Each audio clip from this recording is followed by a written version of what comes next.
সিরিয়ায় ক্ষমতাচ্যুত president Bashar আল আসাদের পক্ষে যারা যুদ্ধ করেছে তাদের ধরতে এবার মাঠে নেমেছে বিদ্রোহী গ্রুপ এইচটিএস। বাড়ি বাড়ি গিয়ে ধরপাকড় করা হচ্ছে আসাদপন্থীদের। অভিযানে জব্দ করা হচ্ছে অস্ত্রসহ বিভিন্ন সরঞ্জামাদি। সিরিয়ার হোমস শহরে চলছে তল্লাশি, যাচাই করা হচ্ছে বাসিন্দাদের পরিচয়। সিরিয়ার রাষ্ট্রীয় সংস্থা সানা জানায়, সম্প্রতি সিরিয়ার বিদ্রোহী গোষ্ঠী এইচটিএস গ্রুপের অভিযানে হোমস লাগোয়া, ওয়াদিয়া আল দাহাব এবং আকরামা শহরে বাড়িঘর তল্লাশিতে যুদ্ধ অপরাধী এবং বিচার থেকে পলাতকদের পাশাপাশি লুকোনো অস্ত্র খোঁজা হচ্ছে। আমাদের কাছে তথ্য আছে অপরাধী সরকার পালানোর আগে এই অঞ্চলের বাসিন্দাদের কাছে অস্ত্র বিতরণ করেছিল।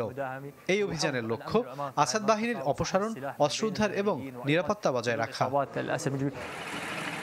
বিদ্রোহী গোষ্ঠী হায়াত তাহরির আল শাম ডিসেম্বরের শুরুতে সিরিয়া নিয়ন্ত্রণ নেওয়ার পর আসাদ সরকারের প্রাক্তন নিরাপত্তা বাহিনীর সদস্যদের তাদের অস্ত্র হস্তান্তর এবং ইসলামপন্থী যোদ্ধাদের কাছে আত্মসমর্পণ করতে আদেশ দেওয়া হয়। আর এর ব্যত্যয় হলে বিচারের মুখোমুখি হওয়ার নির্দেশ দেওয়া হয়। এইচটিএস আজ সকালে তল্লাশি শুরু করেছে। তারা আসাদপন্থীদের খুঁজছে।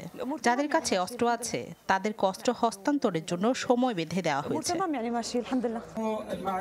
এদিকে সিরিয়ায় বাশার আল আসাদের শাসন আমলের কসাইখানা হিসেবে পরিচিত কুখ্যাত সেদনায়া কারাগার থেকে মুক্তি পাওয়া বন্দীরা শুক্রবার উমাইয়াদ স্কোয়ারে জড়ো হয়ে নতুন জাতীয় পতাকা হাতে স্বাধীনতা উদযাপন করে।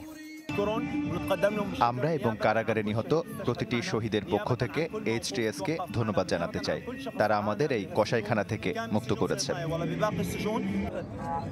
অনেকে নিখোঁজ বন্দীদের ছবি হাতে উদযাপনে অংশ নেন। এখনো অনেক বন্দীর হদিস পাওয়া যায়নি। ডিসেম্বরে আসাদ শাসন আমলের পতনের পর কুখ্যাত সেদনায়া কারাগার থেকে হাজার হাজার বন্দী মুক্ত করা হয়।